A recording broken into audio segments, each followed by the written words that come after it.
organisasi PPNI. Dimulai dari pusat, berkedudukan di ibu kota negara, atau di Jakarta, kemudian DPW, berkedudukan di provinsi, DPD, berkedudukan di kabupaten atau kota, kemudian Dewan Pengurus Komisariat, berada di institusi tempat kita bekerja, minimal anggota adalah 25 orang, dan ada lagi satu tambahan yaitu Dewan Pengurus Luar Negeri yang berada di perwakilan masing-masing negara. Struktur organisasi tingkat pusat terdiri dari ketua umum dan ketua-ketua sesuai dengan pembinaan organisasi, pendidikan pelatihan, pelayanan, iptek, kesejahteraan. Kemudian ada sekretaris jenderal.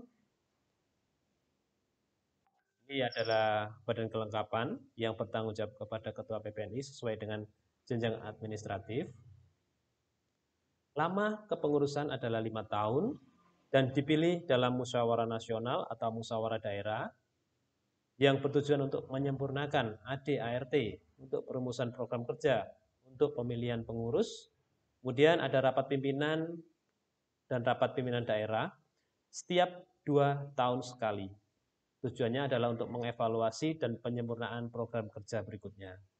Kemudian ada lagi rapat-rapat yang lain, bisa rapat bulanan atau insidental sesuai dengan kebutuhan. Sumber dananya adalah dari uang pangkal sebesar 100.000 dan iuran bulanan yang kita gabungkan jadi satu, pembayarannya dalam setiap tahun 260.000.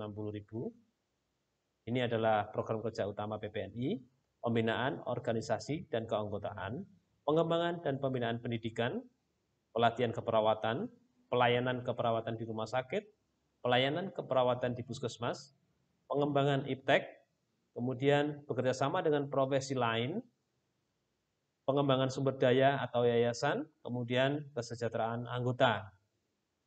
Antisipasi apa yang harus dilakukan oleh PPNI dalam rangka memenuhi tuntutan masyarakat saat ini? Yang jelas kita harus meningkatkan kualitas keperawatan, untuk meningkatkan profesionalisasi keperawatan, antara lain dengan menggunakan pembenahan sistem pendidikan keperawatan yang berorientasi pada kebutuhan masyarakat.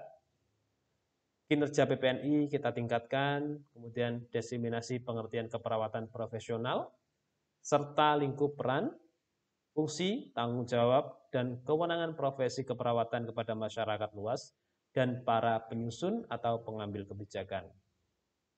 Setiap anggota PPNI memiliki kewajiban menjunjung tinggi, mentaati dan mengamalkan AD/ART organisasi, membayar uang pangkal dan uang iuran tahunan, mentaati dan menjalankan segala keputusan, menghadiri rapat wajib untuk rapat ini, menyampaikan usul untuk mencapai tujuan yang digariskan dalam program kerja. Setiap anggota baru yang diterima menjadi anggota wajib membayar uang pangkal dan uang iuran.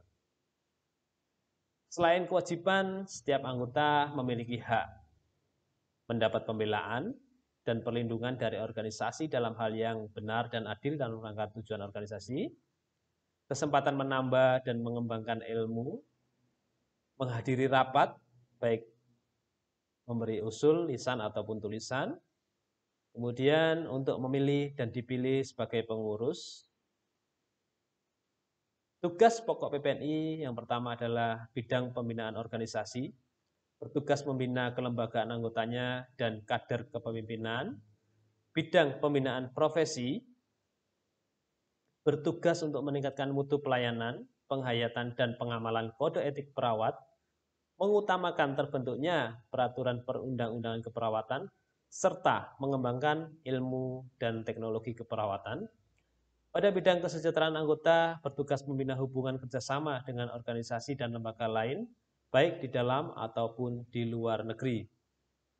Sedangkan keanggotaan PPNI ada 2. Yang pertama adalah anggota biasa, ini WNI, tidak terlibat organisasi terlarang, lulus bidang pendidikan keperawatan formal, dan disahkan oleh pemerintah, tentunya sudah diwisuda, sanggup aktif mengikuti kegiatan yang ditentukan organisasi, menyatakan diri untuk menjadi anggota. Anggota kehormatan syaratnya sama pada butir A, B, C, dan bukan berasal dari pendidikan keperawatan, tetapi telah berjasa terhadap organisasi PPNI yang ditetapkan oleh Dewan Pimpinan Pusat. Pesan kami, jagalah profesimu, tentunya PPNI, dan selalu meningkatkan profesionalisme melalui pendidikan formal maupun non-formal. Jadilah perawat Indonesia yang membanggakan. Demikian hal-hal yang bisa kami sampaikan. Saya akhiri. Assalamualaikum warahmatullahi wabarakatuh. Sukses untuk kita semua.